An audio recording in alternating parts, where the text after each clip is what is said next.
ಅಂದರೆ ದೇವರು ಲೂಸಿಫರ್ನನ್ನು ಮತ್ತು ಮೊದಲನೇ ಮನುಷ್ಯರನ್ನು ಈ ದೇವರ ಪರ್ವತ ಅನ್ನುವ ಏದೇನ್ ತೋಟದಲ್ಲಿಯೇ ಸೃಷ್ಟಿ ಮಾಡಿದನು ಎಂದು ನಮಗೆ ಸ್ಪಷ್ಟವಾಗುತ್ತದೆ. ಅನೇಕರು ಹೀಗೆ ಭಾವಿಸುತ್ತಾರೆ, ಲೂಸಿಫರ್ ಪರಲೋಕದಲ್ಲಿ ಅಥವಾ ಸ್ವರ್ಗದಲ್ಲಿ ಸೃಷ್ಟಿಸಲ್ಪಟ್ಟನು ಎಂದು ಅನೇಕರ ಅಭಿಪ್ರಾಯವಿದೆ. ಆದರೆ ವಾಕ್ಯವನ್ನು ಸರಿಯಾಗಿ ಗಮನಿಸಿ ಓದುವುದಾದರೆ ಲೂಸಿಫರ್ ಸೃಷ್ಟಿಸಲ್ಪಟ್ಟಿದ್ದು ಇದೇ ಭೂಮಿ ಮೇಲೆ ಎತ್ತರವಾದ, ಯಾರು ಕೂಡ ಸಮೀಪಿಸಲಾರದ ಅತಿ ಉನ್ನತವಾದ ಸ್ಥಳದಲ್ಲಿ ಅದೃಶ್ಯ ದೇವರ ನಿವಾಸ ಸ್ಥಳವೆಂದು ಹೇಳುವ ದೇವರ ಸಭಾ ಪರ್ವತದಲ್ಲಿಯೇ ಈ ಲೂಸಿಫರ್ ಸೃಷ್ಟಿಸಲ್ಪಟ್ಟನು. ಲೂಸಿಫರ್ನ ಜನ್ಮಸ್ಥಳ, ಲೂಸಿಫರ್ಗೆ ಸಂಬಂಧಪಟ್ಟ ಪರಿಪೂರ್ಣವಾದ ವಿವರಗಳು ಲೂಸಿಫರ್ ಯಾರು ಎಂಬುವ ಪಾಠದಲ್ಲಿ ನಾವು ನೋಡಬಹುದು. ಆದರೆ ಇಲ್ಲಿ ನಾವು ನೋಡುತ್ತಿರುವ ಈ ಪರ್ವತವೇ, ಅಂದರೆ ದೇವರ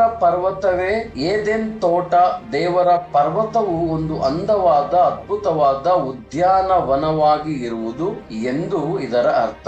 ಆದರೆ ಈ ಪರ್ವತ ದೃಶ್ಯವಾದದ್ದಲ್ಲ, ಆದರೆ ಈ ಪರ್ವತ ಅದೃಶ್ಯವಾದದ್ದು. ಈ ಪರ್ವತದ ಮೇಲೆ ಲೂಸಿಫರ್ ಮಾತ್ರವಲ್ಲದೆ ದೇವರು ಅನೇಕರನ್ನು ಸೃಷ್ಟಿಸಿದನು. ಅಂದರೆ ಈ ತೋಟದಲ್ಲಿ ಅನೇಕ ಮೃಗಗಳು ಸೃಷ್ಟಿಸಲ್ಪಟ್ಟವು. ಲೂಸಿಫರ್ ಮತ್ತು ಲೂಸಿಫರ್ನೊಂದಿಗೆ ಮೃಗಗಳನ್ನ ಕುರಿತು ಸಂಪೂರ್ಣ ಮಾಹಿತಿ ಲೂಸಿಫರ್ ಯಾರು ಎಂಬುವ ಪಾಠದಲ್ಲಿ ನೀವು ಕಲಿಯಬಹುದು. ಈ ಯೂಟ್ಯೂಬ್ ಚಾನೆಲ್ ನಲ್ಲಿ ಬರುತ್ತಿರುವ ಪಾಠಗಳನ್ನು ನೀವು ಯಾವುದನ್ನು ತಪ್ಪಿಸದೆ ಪ್ರತಿಯೊಂದು ಪಾಠವನ್ನು ಸಂಪೂರ್ಣವಾಗಿ ಕಲಿತು ನೀವು ಇದನ್ನು ಹಿಂಬಾಲಿಸುವುದರಿಂದ ಲೂಸಿಫರ್ ಮತ್ತು ಲೂಸಿಫರ್ನೊಂದಿಗಿನ ಮೃಗಗಳ ಕುರಿತು ಇನ್ನೂ ಅಧಿಕವಾದ ಮರ್ಮಗಳನ್ನು, ಗೂಢಾರ್ಥಗಳನ್ನು ಅಧಿಕವಾಗಿ ನೀವು ಕಲಿಯಬಹುದು. ಹಾಗಾಗಿ ಈ ಚಾನಲ್ ಅನ್ನು ಸಬ್ಸ್ಕ್ರೈಬ್ ಮಾಡಿಕೊಳ್ಳಿ ಮತ್ತು ಅನೇಕರಿಗೆ ಶೇರ್ ಮಾಡಿ. ಹಾಗಾಗಿ ಲೂಸಿಫರ್ ಸೃಷ್ಟಿಸಲ್ಪಟ್ಟಿದ್ದು ದೇವರ ತೋಟವೆಂದು ಕರೆಯಲ್ಪಡುವ ಒಂದು ಅದೃಶ್ಯವಾದ ಪರ್ವತದಲ್ಲಿ ಮತ್ತು ಆದಾಮನು ಹವ್ವಳು ಕೂಡ ಮಾಡಲ್ಪಟ್ಟಿದ್ದು ಇದೇ ಅದೃಶ್ಯವಾದ ದೇವರ ತೋಟವೆಂದು ಕರೆಯಲ್ಪಡುವ ಪರ್ವತದಲ್ಲಿ. ಲೂಸಿಫರ್ ದೇವರಿಗೆ ವಿರುದ್ಧವಾಗಿ ಆಲೋಚನೆ ಮಾಡಿ ದೇವರ ತೋಟವೆಂದು ಕರೆಯಲ್ಪಡುವ ಪರ್ವತದಿಂದ ತಳ್ಳಲ್ಪಟ್ಟು ನಾಶವಾದ ಹಾಗೆ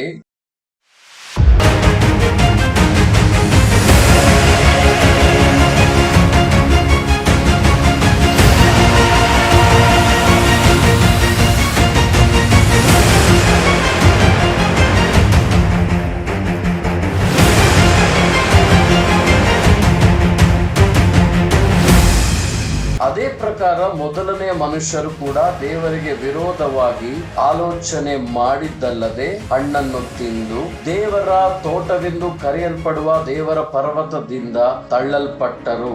ಇವುಗಳಿಗೆ ವಾಕ್ಯದ ಆಧಾರವನ್ನು ನಾವು ಗಮನಿಸುವ ಮೊದಲು ದೇವರ ದೃಶ್ಯ ಮತ್ತು ಅದೃಶ್ಯ ಪರ್ವತಗಳನ್ನು ನೋಡೋಣ.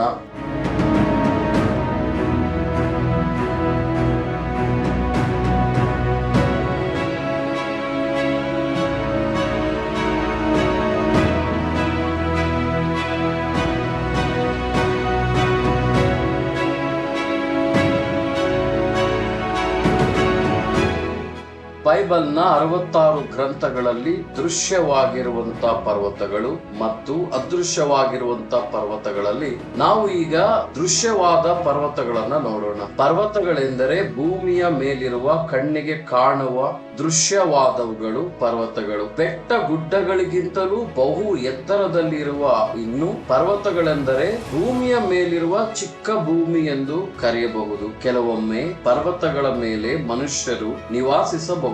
ಚಿಕ್ಕ ಭೂಮಿ ಅನ್ನಲು ಕಾರಣ ಅಲ್ಲಿ ಮನುಷ್ಯರು, ಮೃಗಗಳು, ಪಕ್ಷಿಗಳು, ಜಂತುಗಳು ನಿವಾಸ ಮಾಡುತ್ತವೆ. ಈ ಭೂಮಿ ಹೇಗೆಯೋ ಹಾಗೆಯೇ ಪರ್ವತದ ಮೇಲೆ ಇರುವ ಭೂಮಿ ಕೂಡ ಹಾಗೆ ಇರುತ್ತದೆ. ದೇವರು ಇಸ್ರಾಯೇಲ್ಯರನ್ನು ದರ್ಶಿಸುವ ವೇಳೆಯಲ್ಲಿ ಮತ್ತು ಇಸ್ರಾಯೇಲ್ಯರು ದೇವರಿಗೆ ಬಲಿ ನೈವೇದ್ಯಗಳು, ಪ್ರಾರ್ಥನೆಗಳು ಸಲ್ಲಿಸುವ ವಿಧದಲ್ಲಿ ಈ ಪರ್ವತಗಳ ಮೇಲೆಯೇ ಸಮೀಪಿಸುತ್ತಿದ್ದರು. ಇದೇ ಪ್ರಕಾರದಲ್ಲಿ ಸೊಲೊಮೋನನು ತನ್ನ ತನ್ನ ತಂದೆಯಾದ ದಾವಿದನಿಗೆ ಮೊರಿಯಾ ಎಂಬ ಪರ್ವತದ ಮೇಲೆ ಒಂದು ಮಂದಿರವನ್ನು ಕಟ್ಟಿಸಿಕೊಟ್ಟನು. 2ನೇ ಪೂರ್ವಕಾಲ ವೃತ್ತಾಂತ 3ನೇ ಅಧ್ಯಾಯ 1ನೇ ವಚನ. ಈ 2ನೇ ಪೂರ್ವಕಾಲ ವೃತ್ತಾಂತ 3ನೇ ಅಧ್ಯಾಯ 1ನೇ ವಚನದಲ್ಲಿ ಬೆಟ್ಟ ಎಂದು ಕರೆಯಲ್ಪಟ್ಟಿದೆ. ಆದರೆ ಬೆಟ್ಟ ಅನ್ನುವ ಪದ ಇಂಗ್ಲಿಷ್ ಬೈಬಲ್ ನಲ್ಲಿ ಮೌಂಟೇನ್ ಅಂತ ಕರೆಯಲ್ಪಟ್ಟಿದೆ. ಸೊ ಹಾಗಾಗಿ ಬೆಟ್ಟ ಅಂದರೆ ಮೌಂಟ್ ಅಂತ ಹೇಳಿದ್ರೆ ಪರ್ವತ.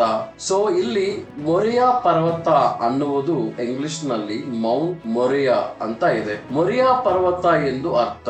ಹೀಗೆ ಕನ್ನಡದಲ್ಲಿ ಬೆಟ್ಟ ಎನ್ನುವ ಪದ ಇಂಗ್ಲಿಷ್ ನಲ್ಲಿ ಪರ್ವತ ಅನ್ನುವ ಅರ್ಥತೆಯನ್ನ ಕೊಡುತ್ತದೆ. ಹೀಗೆ ಹಳೆಯ ಒಡಂಬಡಿಕೆಯಲ್ಲಿ ಅನೇಕವಾದ ಪರ್ವತಗಳನ್ನ ನಾವು ನೋಡಬಹುದು. ಇಸ್ರಾಯೇಲ್ಯರ ಕಾಲದಲ್ಲಿ ದೃಶ್ಯವಾಗಿದ್ದಂತ ಪರ್ವತಗಳು ಅಂದರೆ ಮೊದಲನೆಯದು ಅರರಾಟ್ ಪರ್ವತ, 2ನೇದು ಕರ್ಮೆಲ್ ಪರ್ವತ, 3ನೇದು ಗಿಲ್ಬೋವಾ ಪರ್ವತ, 4ನೇದು ಗೆರಿಜಿಮ್ ಪರ್ವತ, 5 ಮೊರಿಯಾ ಪರ್ವತ, 6 ಲೆಬನೋನ್ ಪರ್ವತ, 7 ಸೀನಾಯಿ ಪರ್ವತ, 8 ಹೋರೇಬ್ ಪರ್ವತ.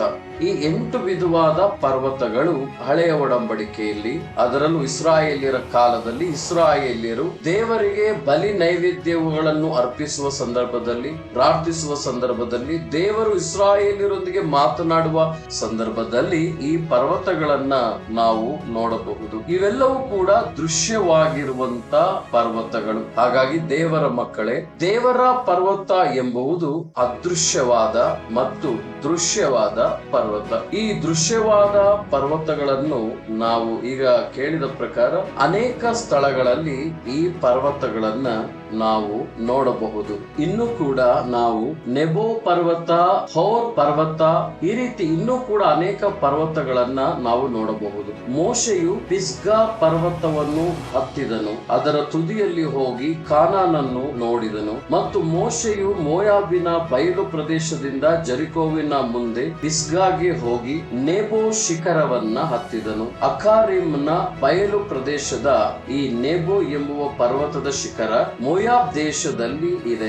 ನಾವು ನೋಡಿದ ಈ ಎಲ್ಲಾ ಪರ್ವತಗಳು ದೃಶ್ಯವಾದವುಗಳು ಆಗಿದ್ದು, ದೇವರು ತನ್ನ ಸೇವಕರೊಂದಿಗೂ ಇಸ್ರಾಯೇಲರೊಂದಿಗೂ ಮಾತನಾಡಲು ಈ ಪರ್ವತಗಳನ್ನ ಬಳಸುತ್ತಿದ್ದರು. ದೇವರ ಪ್ರತ್ಯಕ್ಷತೆ ಈ ಪರ್ವತಗಳ ಮೇಲೆಯೇ ನಡೆಯುತ್ತಿತ್ತು ಮತ್ತು ಇಸ್ರಾಯೇಲ್ಯರು ದೇವರನ್ನು ದರ್ಶಿಸಲು ಈ ಪರ್ವತಗಳ ಮೇಲೆ ಹೋಗುತ್ತಿದ್ದರು. ದೇವರ ಪ್ರವಾದನೆ ಹೇಳುವ ಪ್ರವಾದಿಗಳು ಕೂಡ ಈ ಪರ್ವತಗಳ ಮೇಲೆಯೇ ನಿವಾಸಿಸುತ್ತಿದ್ದರು. ಇನ್ನು ಇದಕ್ಕೆ ಸಂಬಂಧಪಟ್ಟು ಯೆಶಾಯನ ಗ್ರಂಥ 2ನೇ ಅಧ್ಯಾಯ 2ನೇ ವಚನ, ಮೀಕ 4ನೇ ಅಧ್ಯಾಯ 1ನೇ ವಚನ, ಯೆಶಾಯ 30ನೇ ಅಧ್ಯಾಯ 29ನೇ ವಚನದಲ್ಲಿ ನಾವು ನೋಡಬಹುದು. ಇದುವರೆಗೂ ನಾವು ನೋಡಿದ್ದೆಲ್ಲವೂ ಕೂಡ ದೃಶ್ಯವಾಗಿರುವ, ಅಂದರೆ ಇಸ್ರಾಯೇಲ್ಯರು ನೋಡಿದ ಹತ್ತಿದ ಪರ್ವತಗಳು ಇವುಗಳಾಗಿದೆ. ಅದೃಶ್ಯವಾಗಿರುವ, ಅಗೋಚರವಾಗಿರುವ ದೇವರ ಪರ್ವತವೆಂದು ಕರೆಯಲ್ಪಡುವ ಪ್ರತ್ಯಕ್ಷವಾದ ಅದೃಶ್ಯ ಪರ್ವತ ಇದುವರೆಗೂ ನಾವು ನೋಡಿದ್ದು ಕೇಳಿದ್ದು ಕೇವಲ ದೃಶ್ಯವಾದವುಗಳೇ. ಈಗ ನಾವು ನೋಡುವುದಕ್ಕೆ ಹೋಗುತ್ತಿರುವುದು ಅದೃಶ್ಯ ಪರ್ವತ. ಬನ್ನಿ, ದೇವರ ಅದೃಶ್ಯ ಪರ್ವತಗಳನ್ನು, ಈ 66 ಗ್ರಂಥಗಳಲ್ಲಿ ಅಡಕವಾಗಿರುವ ದೇವರ ಜ್ಞಾನವನ್ನು, ಮರ್ಮವನ್ನು ನೋಡೋಣ.